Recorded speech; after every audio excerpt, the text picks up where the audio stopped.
Les 2 derniers fruits de l'esprit dont nous n'avons pas encore parlé, ce sont la maîtrise de soi et la foi ou la fidélité. En fidélité, on pourrait dire aussi la constance, c'est-à-dire de persévérer, la persévérance. Je les mets ensemble parce que l'un ne va pas sans l'autre. En l'occurrence, la maîtrise de soi, c'est une vertu sur laquelle on peut travailler toute sa vie.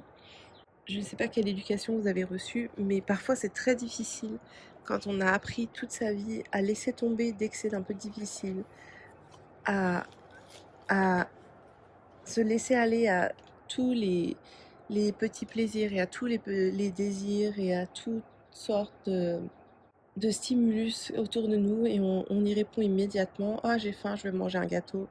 Ah, j'ai pas envie de faire ça, ben, je le fais pas. Et après, on s'en fiche. Cette réaction du on s'en fiche et peu importe les conséquences. Et aussi de ne jamais apprendre à se dire non à soi-même. L'Église, dans sa grande sagesse, nous propose plusieurs fois par an de jeûner. Dans la culture populaire, il y a de plus en plus de gens qui deviennent adeptes du jeûne intermittent, c'est-à-dire de se donner une fenêtre pour manger de 4 heures ou 6 heures ou 8 heures et de faire un effort pour ne pas manger le reste du temps, qui le plus souvent est la nuit. Donc c'est un peu étrange de se dire ah oui, je ne mange que pendant 8 heures, c'est-à-dire de 10 heures à 18 heures. Et je trouve que c'est vraiment dommage que ce soit pas plus connu et pas plus pratiqué. Quelle chance on a d'avoir cette sagesse à notre disposition. 2000 ans de sagesse qui nous donne des pistes pour apprendre à se contrôler. Et pourquoi commencer par le jeûne? Parce que c'est notre estomac, parce que c'est ce qu'on fait le plus souvent, on mange plusieurs fois par jour. Et le jeûne, ça ne veut pas dire ne rien manger du tout, hein. Qu'on soit bien clair. Ça veut dire faire un effort au niveau de la nourriture. Humilier notre corps, mais humilier a vraiment une connotation négative en français. Saint François d'Assise parlait de son frère Anne, et c'est vraiment apprendre à dompter son frère Anne, c'est-à-dire apprendre à ne pas se laisser aller à toutes les petites envies et se contrôler. En l'occurrence, c'était de ne pas manger de viande parce que la viande, c'est le symbole aussi de la fête, du plaisir, de l'abondance. Et donc faire un moment de jeûne, c'est aussi faire un moment ascétique, un moment de restriction. Et donc d'apprendre à se contrôler tout simplement et à vivre plus simplement hein, parce que les siècles passés n'avaient pas toutes ces fausses viandes véganes et ils se contentaient juste de soupe et de pain, de légumes et de haricots. Enfin, il y a toutes sortes de plats traditionnels qui sont d'ailleurs une bonne façon si on veut essayer de manger végétarien. Comme pour la patience, j'avais beaucoup apprécié cette homélie qui nous expliquait comment ajouter de la vertu dans sa vie. C'est faire un effort conscient en se disant le but de cet effort. Par exemple, je ne vais pas mettre de sucre dans mon café chaque matin en me disant je fais un effort de maîtrise de moi.